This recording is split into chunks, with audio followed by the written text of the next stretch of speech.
conclude the third scientific session, we would like to express our sincere appreciation to Dr. Ashwini Godbole, Dr. Pawan Kumar, Dr. Sreenivasa Rao, and Dr. Raman Ranjan.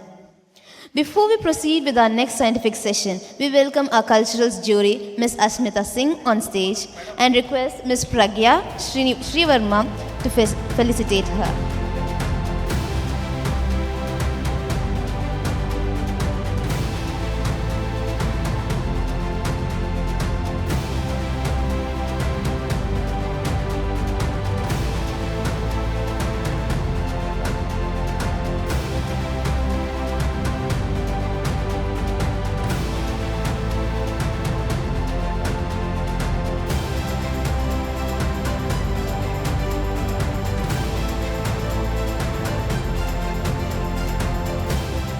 Thank you for your presence, ma'am. We request you to join the culturals programs. So now let us move on to the fourth scientific session. We are delighted to invite Dr. Sreenivasa Rao as the speaker for the fourth session, convened by Dr. Namrata Kulshrestha and as the chairperson, and Dr. Veronique Nicolai as the co-chairperson.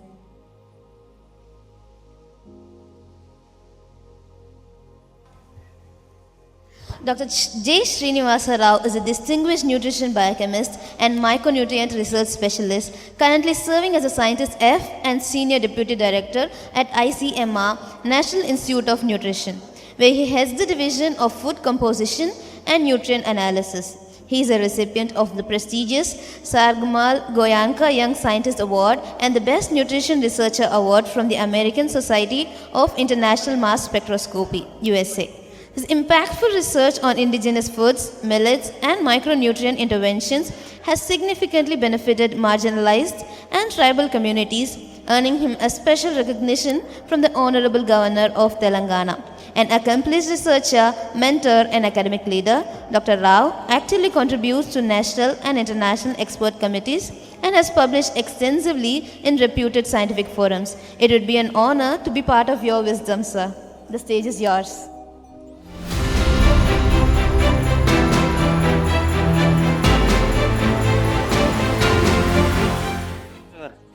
Introduction. Am I audible? Yeah, thank you. And Vanakkam, good evening.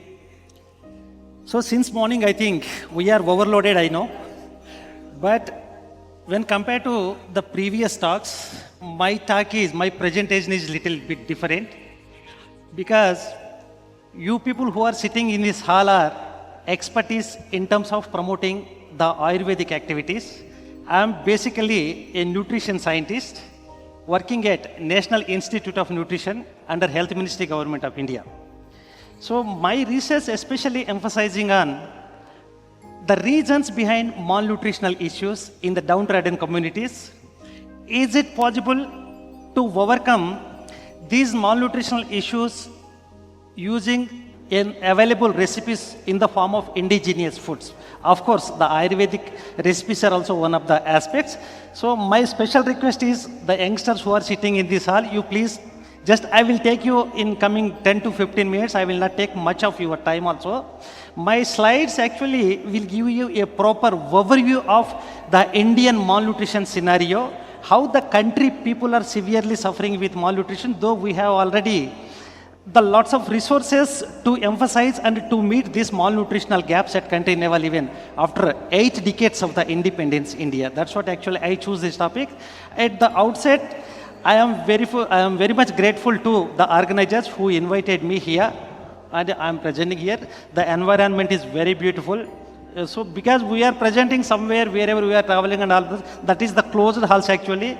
Here actually we are feeling very happy things that I would like to share my presentation with you in coming slides. Thank you once again, and just you please bear me just for 30 minutes. I will take to you into the next concentration. As my title itself, it is showing,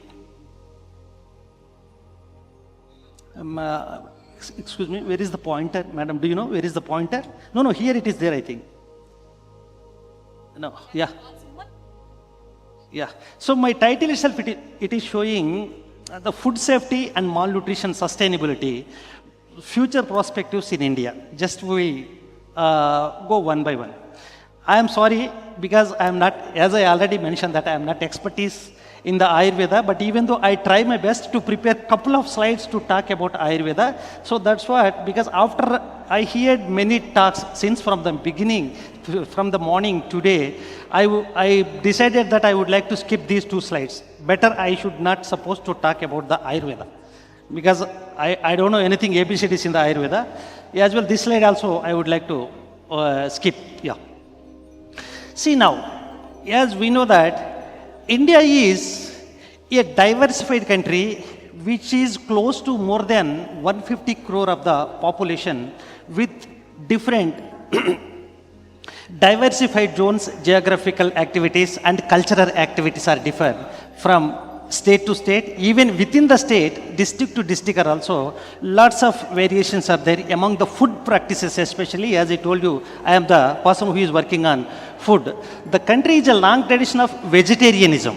That was one of the reasons since many decades which our people are severely suffering with malnutritional disorders. Of course, nowadays many recipes including the Ayurveda has been available into the community and the mainstream, which the malnutrition issues are slowly declining as per the World Health Organizations. So region-wise, if we could consider the country north, south, west and east, so the state-wise variations of nutritional activities among the people are differ. The dietary practices are greatly based on geographic culture, as I mentioned, climate and availability of the ingredients, especially the indigenous foods who are attending and collecting from the deep forest areas, which shown in our studies, the National Institute of Nutrition where I am working, our studies has been shown that the food substances which are gathering from the forest and forest fields are shown much favorable levels of essential molecules, that means essential nutrients. What presently the country is suffering with the anemia and other non-communicable diseases, including when compared to the communicable diseases. However, the common plant-based foods such as, of course, lentils, legumes, vegetables, grains, fruits, which they have already shown majority of the phytochemical activities. As we know that when we are discussing about the malnutrition, especially the upcoming generation of under 5 children and under 9, as well the adolescent population of age groups from 10 to 18, which they are especially under 5 are suffering with stunting, wasted and the underweight. As well, the overweight is also one of the significant problem which the country is facing. Since 3 years back, once if you see the UNICEF data about the Indian population of overnutrition children under 5, it was shown that only 2.7% is. But as on day, the data has gone up to 3.9% within the duration of just 2 to 2.3 years. So among that, micronutrient malnutrition is playing an important role, which is targeting towards the essential nutrients, especially essential molecules like iron, calcium, zinc, which are promoting more than 100 enzymes in the metabolic mimicking system where the people are working at country level. So in addition of that, overweight is also one of the alarming system in the country, which many promoting the non-communicable diseases. So I'm sorry for the business slide. This paper was published in 2017 in the Lancet. So according to that, if you could see the left side, all micronutrient molecules which are playing an important role to maintain the good health in all the populations. The iodine deficiency at global level, if you could see, as of now, more than 2 billion population are at risk. Iodine deficiency. So long back actually, the NIN has already developed double fortified salts, which is properly still not reaching to the community level. And iron deficiency, as we know already, it is also close to 2 billion people at global level are already risk. Zinc also estimated high in the developing countries, especially including India. Then followed by vitamin A, I'm sorry to say that here. Again, India is the country standing at rank number 2 in terms of promoting all food grains, including green leafy vegetables. But the vitamin A, deficiency is still already giving alarming things, especially into the states of Madhya Pradesh and other states, then followed by all the water-soluble nutrients, including folic. Though government is coming with such kind of the policies like iron folic acid supplementation policies and midday meal policies through PM Poshan Abhiyan and ICDS policies, many programs has been launched by the government in the long back, I think 3-4 decades back, but still the gap has been still continuing into the main course. So the NIN where I am working, we have already mandates which are giving directions to the country in terms of promoting the high quality evidence based activities to address public health nutrition and whatever the challenges in terms to meet through the epidemiological and implementation research policies, giving directions to the government, database nutritive values of Indian foods. So actually the Indian food database has been generated by NIN in 2017 with more than 500 foods. But still we have only the nutrition data is available on raw foods only. When we are compiling and considering the disease burden calculation after, still we are considering on the raw food database of the nutritional activities rather than the cooked food, because our food practices, as I already mentioned that our food practices from state to state or region to region are different. And recently actually we have been taken one pan-India study supported by the Health Ministry Government of India, and we covered already almost 35 states including the union territories, and we collected the data, cooked food databases along with the biological data also. Soon we are going to be releasing the nutritional database even from the cooked food is also, as the developed nations which they have already the cooked food data also. And the other activities like we are giving the RDA, recommended dietary allowances, and EAR, everything, the data which we have already giving, and developing human resources along with capacity buildings and training in the nutrition, disseminating evidence-based nutrition knowledge in the community. So I would like to give you a brief description about how the malnutrition globally and India-wise is giving and playing an important role. So, can I have the pointer here? Excuse me. Where is the pointer? Pointer.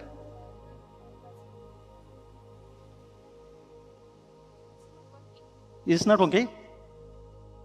Okay, right.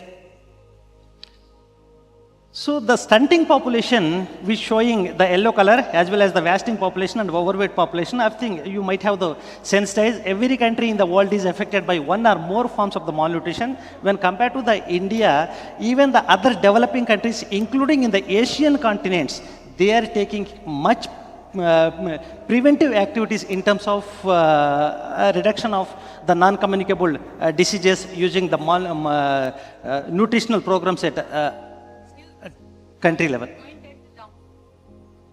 I don't know, madam, which one? This one? Oh, sorry. But it is not showing. Of course, we need not to discuss about the stunting. It refers to short for his or her health. These children can suffer severe irreversible physical and cognitive damages.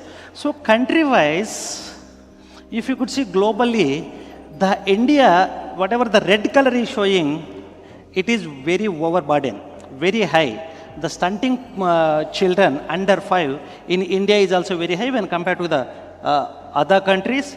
And coming to the wasted children under 5 also is of course very high, which is showing more than 15% at country level. And the overweight population is moderately showing in India. The population growth is from 2.5 to close to 5% as I mentioned, but this growth actually is just during 2 to 3 years. Earlier, as I mentioned already, before 3 years back, once if you could consider the UNICEF and WHO data, so the population under 5 children, under 5 years of age children, the overweight population in India is only 2.7. But now already it's close to 3.9 or 4.2. India is also, in soon we are facing lots of the problem. And the global view of children with malnutrition, when compared to Africa and Asian continents, so our contribution is close to more than 50% in the malnutrition children. The Africa is also close to 43. The developed countries population, it has been already coming down. And the globally more than half of the people in the world affected by hunger in 2021 are only from the Asian continent. As well, more than one third is from Africa. So these are some of the projections. Okay, just to forget about, this is the scenario of global world, how the countries are severely affected with the malnutrition issues. But if you could consider by 2050, world is going to be facing with large scale of the estimated population more than 9 billion on earth. So, but among these, according to the WHO, foodborne and waterborne diseases are playing an important role, which though we have already how to eliminate these activities, and they are estimated from 2.2 to more than such kind of the number of billion population annually are dying. Apart from that, 1.9 billion of them are children. This is again the alarming situation which we need to think. So the reason is unsafe food causes as well, they contribute many diseases. Apart from that, the non-communicable diseases, especially from the essential molecules deficiency, especially the iron and other substances. As I mentioned already, micronutrient malnutrition deficiencies, which leads to iron deficiency, vitamin A deficiency, and other water-soluble deficiencies. So here the more important situation here is, when compared to the malnutrition situations globally, the Indian malnutrition situation is very complex when compared to the other global diseases. We are here, in one household itself, there can be both stunted children from undernutrition with mothers who are overweight from overnutrition. So such kind of the activities have been already observing in India. As we know that actually we are facing malnutrition problems, especially the malnutrition earlier definition, it goes to undernutrition, which is considering under the deficiencies as well as imbalanced diet, considering vitamin A, iodine, zinc and folic acid, vitamin B12, something else. But now, again, the overnutrition is also one of the burden which the developing countries, including India, is going to be facing a problem. In the overnutrition problems, again, obesity, overweight, these two causes especially going to be leading to increase the non-communicable disease percentage, especially the cardiovascular diseases, hypertension, and the other activities. See, this is the global hunger index score in the country.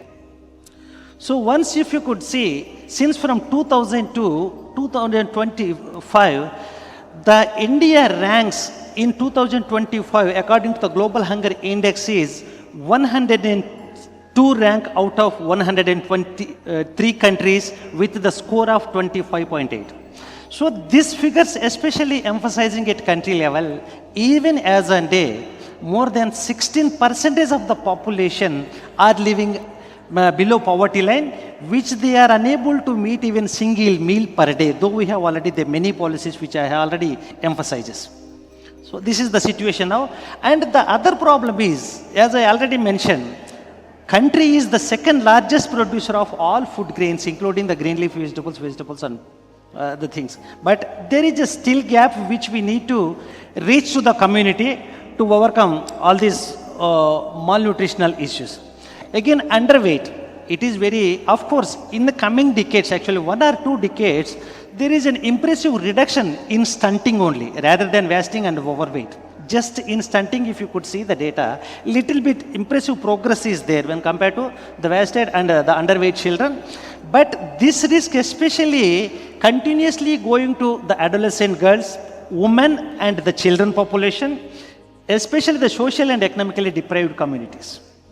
Social and economically deprived communities, though we have already many programs has been designed by the government, which they are unable to implement at community level.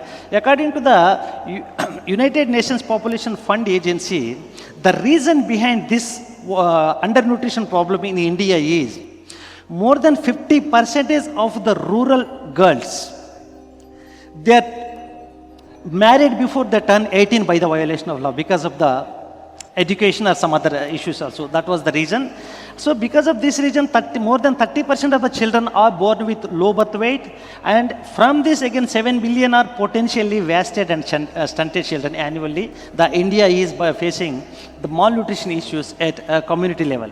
So as you know already, you are all experts here, WHA as well the UNICEF, according to the Sustainable Development Goals as well, the 13 strategic goals has been given by the WHA as well as the UNICEF. According to them, by the end of 2030, almost all the countries, either the developing nations or the underdeveloped nations, including the developed nations, the malnutrition problems, whatever so-called we have seen already, the percentage, especially the under 5 children of wasted, stunted and overweight, the figures must have to come down into the single digits. So if you could see our figures, especially in my next slides, if you could see, this is the anemia prevalence. If you could see the National Family Health Survey from 2 to NFHS 5, including all age group populations, the percentage of anemia has been increasing in all age group of the population. Of course, actually there is a gap, again huge gap. We have such a beautiful policies being designed by the government of India. But why they are properly not implementing it, community level is the question. Of course, to implement such kind of the initiatives at community level, the youngsters supposed to take initiatives and to educate the people, as our Honorable Prime Minister always emphasizing wherever he is going. And the other end, India is now also the youngest India, which more than 35 crore of the people are the below age of 35 years. Of course, if we cannot take proper initiatives to moderate such kind of the activities, as we know that now, right now, the Japan is facing a biggest problem with geriatric population. In coming 2 decades, actually, if we cannot take proper initiatives, of course, we may be also face such kind of the problems. See, the micronutrient, this is also again the impressive slide here. The micronutrient deficiency, children in India, if you could see here, anemia again, as I mentioned already, with different age group populations. So decade to decade, rather than coming down the percentage of anemia at community level, it has been increasing the percentage, though we have already policies. That's what, my dear youngsters, we need to seriously think about this problem.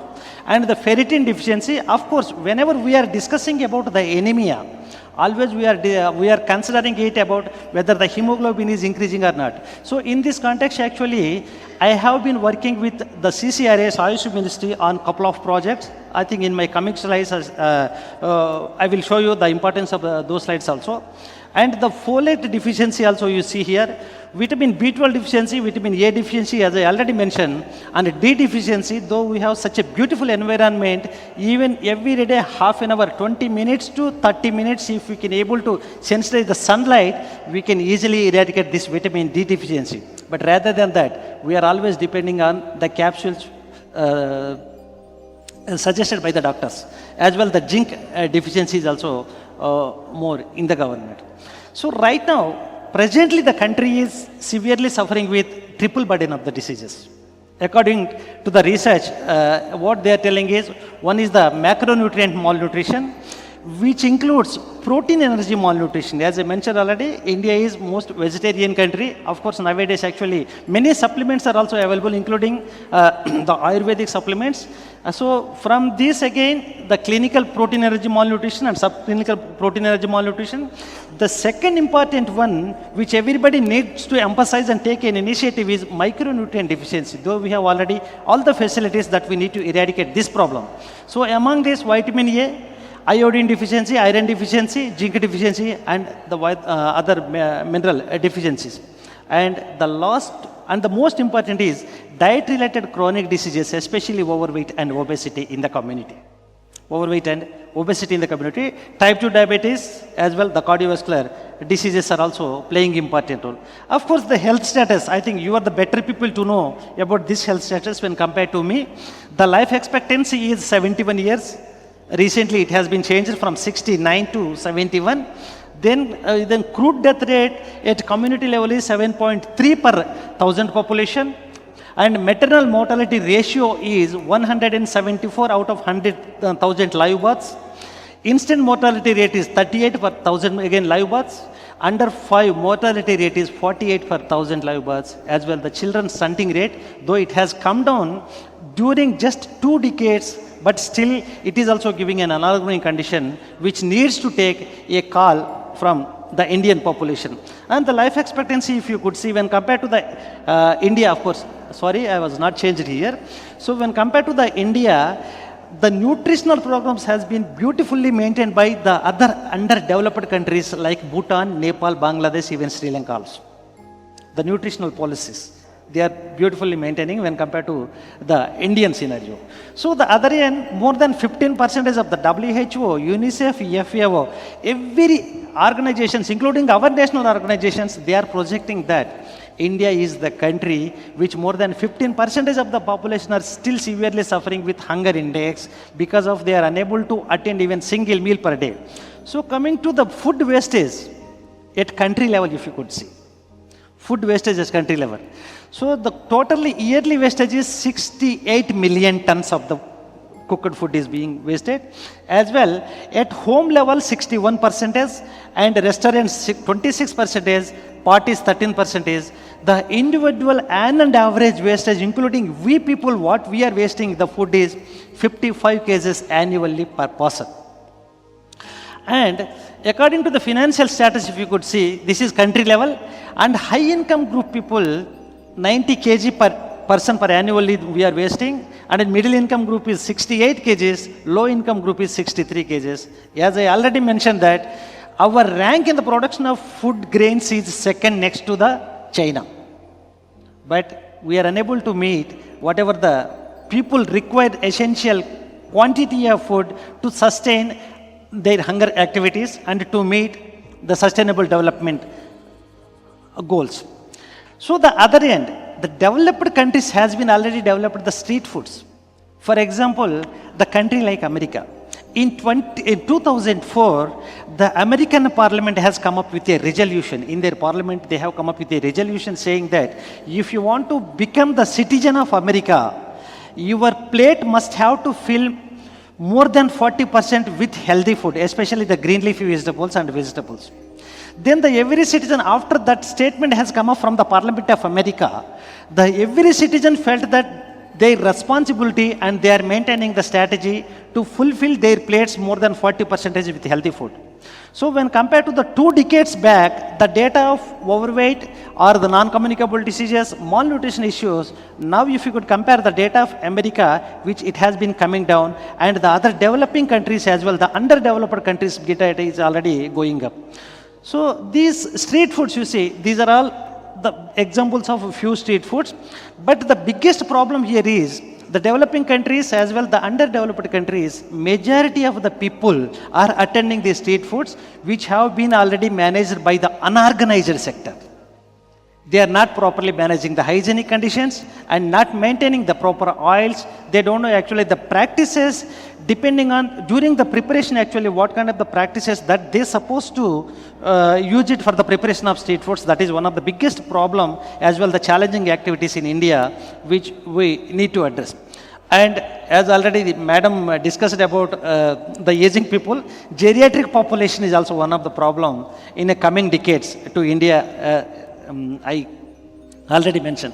So I will not take much time here. Again, the non-communicable diseases. At present, China is the #1 rank in terms of the diabetes. But soon, the projections are telling within 3 to 4 years, already we have been #1 in the population. Of course, in the diabetic also we are going to be occupying the #1 rank from China. Of course, that is also not a big problem. But apart from that, when we are talking about the diabetic, type 1 and type 2, just I would not like to discuss about that one. I am not interested. The third one is gestational diabetic mellitus, which more pregnant women in India are severely suffering with gestational diabetic mellitus because of the food habits. So the global data here in gestational diabetic mellitus, it shows that 18 out of every 100 pregnant female will develop gestational diabetic mellitus in India rather than 12 at globally. Of course, it is 1.5% more when compared to the global data of gestational diabetic mellitus. And CVD and CHDs, coronary vascular diseases as well, the coronary heart diseases and the cardiovascular diseases data, the death rate has been increasing year to year in Indian population because of again the food practices. Because of the food practices. And if you could, the CHD and CVD death rates, yet globally are only 235 for 100,000 population. Rather than this 235, the India death rate is 272 for 100,000 population. And world trends, if you could see, the increasing percentage of the CHD and CVD cases from 1990 to 2020, the India CHD and CVD cases is increasing percentage is almost double when compared to the China and other economically developed countries. Other economically developed countries. This is also one of the alarming conditions. Then tuberculosis, as we know that, the India's contribution is 21% to the globe. Tuberculosis, this is not much difficult disease which we can able to easily address when we are attending proper a diet as well. The cancer is also the same thing, especially the Indian population. Even my lab actually, we published 3-4 papers on the food substances related to the cancer actually. We found that the main reason, especially in the Hyderabad region, food substances are, whatever the foods we are consuming from Hyderabad, we found that the heavy metal concentration as well, the pesticide concentration, especially among the heavy metals, sir, the arsenic is more predominant, which is available in the two form of arsenic 3 and arsenic 5. Arsenic 3 is inorganic form, which is predominant in the green leaf vegetables and the seafoods also available in the Hyderabad. Such kind of the data is also very narrow down data is available at country level that we need to work it out. And the CKD problem is also one of the severe issue. Okay. So what actually the healthy men and healthy women supposed to take the meal according to the recommended dietary allowances? As you know that ours is the National Nutrition Organization. We have been coming up with this data every 10 years. One recently 2020 actually we came up with the RDA and RDI expectations. In adult men, you see actually how the energy gap is being maintaining into the country. In adult men, if he is a healthy person with 60 kg weight, he is supposed to attain 2,700 kilocalories per day. 2,700 kilocalories per day. Rather than that, he is attaining only 2,000 kilocalories. This is the 730 kilocalories gap. Then how we can expect the good health when mimicking with the metabolic conditions and all these things? As well, the adult woman, if she is 55 kg healthy woman, she is supposed to meet 2,200 kilocalories. Rather than that, she is attaining only 1,700 kilocalories of the energy per day. Like that, if you could see, the pregnant woman, lactating mother, and with different age group of the children are also, everywhere the energy deficiency is there.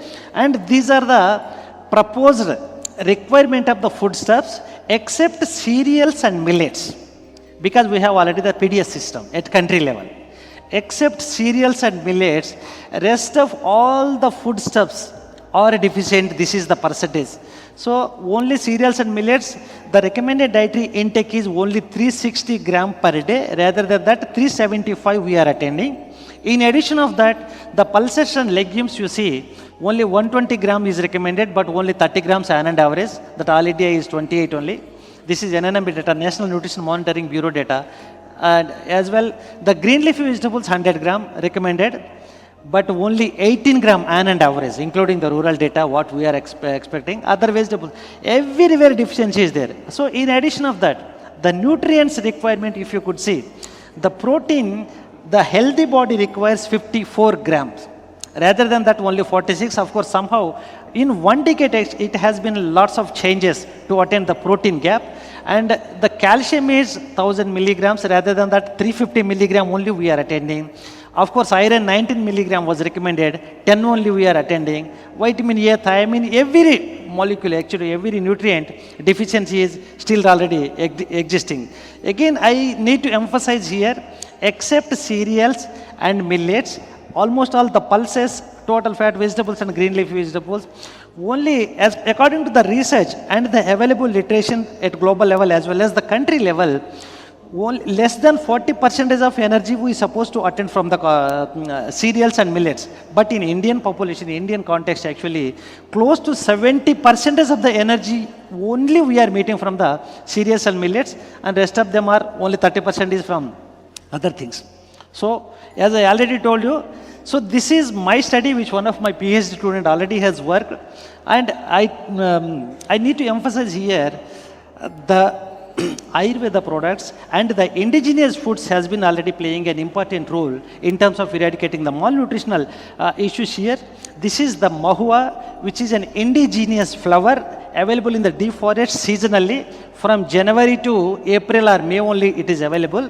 So by curiosity purpose, actually we brought this mahua into the nutrition laboratory and we characterized the nutritional composition. We found the iron where it is required to the Indian population, zinc, calcium and protein. In addition of that, the absorption efficacy of these essential molecules is depending upon the availability of dietary fibers, especially the soluble dietary fiber, which is also predominantly found in mahua. And we came up with a laddu form, which is recipe. The clinical trials are, preclinical trials are also over, madam. And the clinical trials we have done using this mahua on 3,000 tribal pregnant women. We found already, we found the 3,000 clinical pregnant, tribal pregnant women with the support of ICDS officers in Telangana government.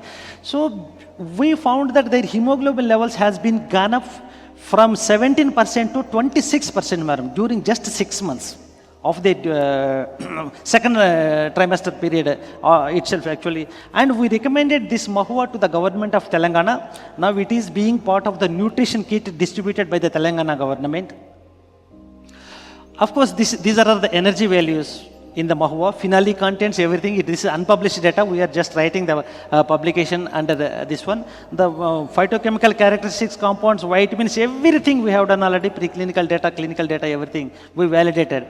And interestingly, mineral composition when compared to mineral and vitamin composition when compared to the foods what we are regularly attending is seen here more favorable levels than the foods available in this. The other compound is also related to the Ayurveda. This is an open shea fruit which is predominantly available in the Gujarat. As per the suggestions given by DG sir CCRAS, actually I took this project and we characterized medical wise, you people know very well that I need not to tell. So the lacuna here in the India is, if you could see here, trends, nutrition research outputs and impact factors when compared to China and America. We are somewhere far behind here. The middle column is the India. In terms of publishing the research, and you see the US here from 2000 to 2010, they are giving much priority to promote the nutritional food as well the nutritional activities to improve the health conscious activities into their population. That's what the country, whenever earlier 2 decades back, if you could see the data of WHO from USA and the other developed countries, that time the overweight, obesity and the non-communicable diseases data has gone up like anything. Within these 2 decades, so they have been already reducing and improving their health status while taking the good health. These are the policies actually, I think no need to discuss about the government policies. Universal salt iodization problem of iodine deficiency, iron and folate IF supplementation, megadose vitamin A problem, food fortification problem, and Prime Minister already every time he is emphasizing.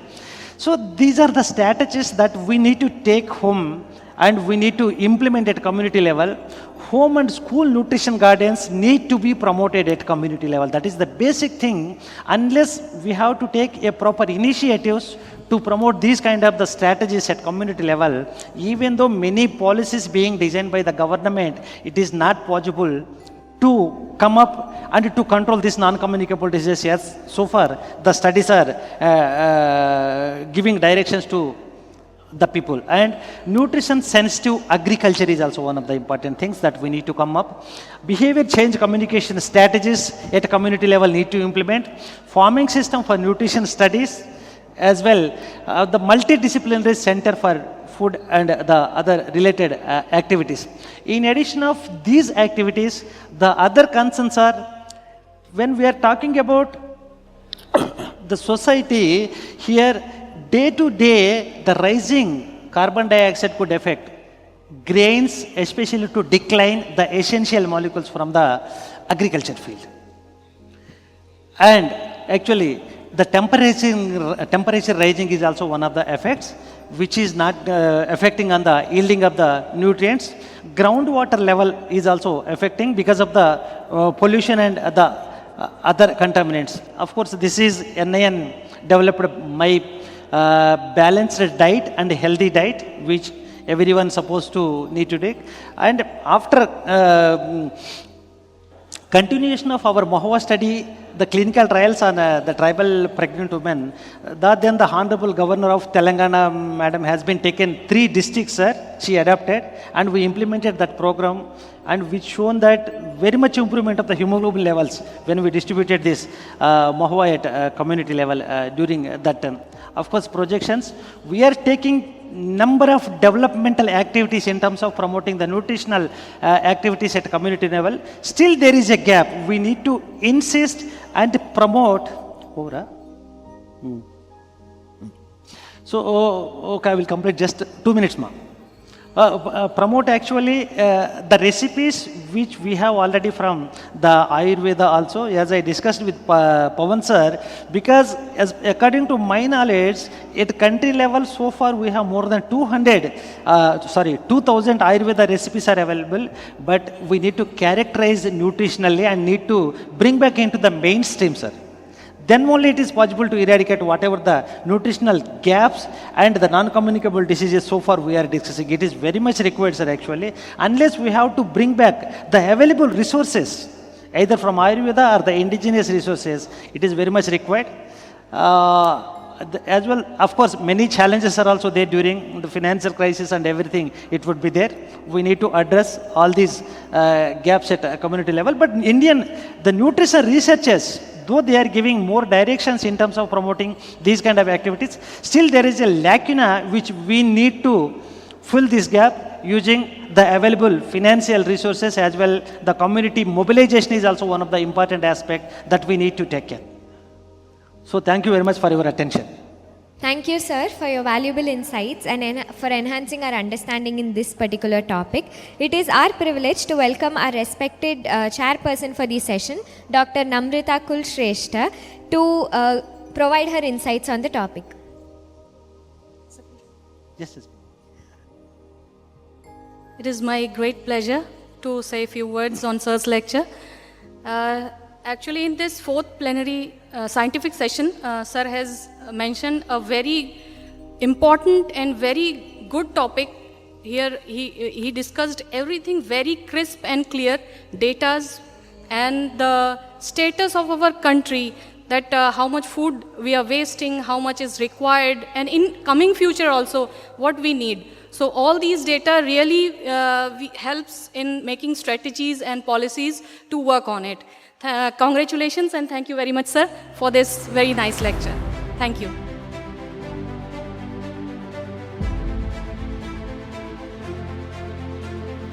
Now we'd like to call upon Dr. Sheikh Farid to felicitate our speaker, Dr. Sreenivasa Rao, and present with certificate and memento.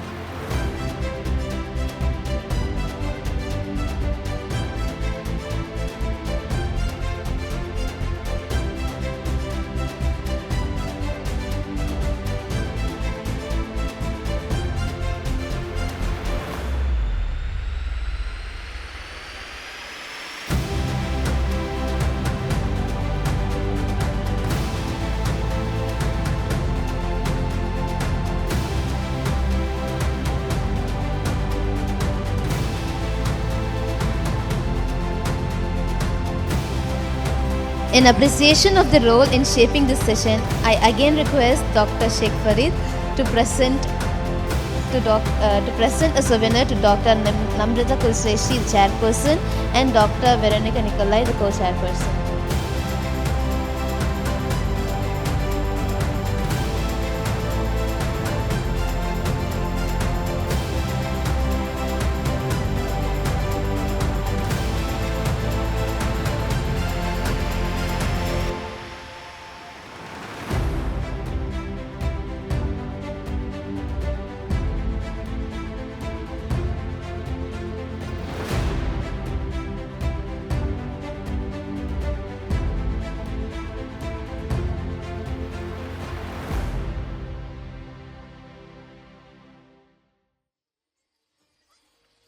This marks the conclusion of our fourth scientific session. The organizing committee expresses its heartfelt thanks to Dr. Sreenivasa Rao, Dr. Namrata Kulshrestha, Dr. Veronique Nicolai, and Dr. Sheikh Farid for their esteemed participation.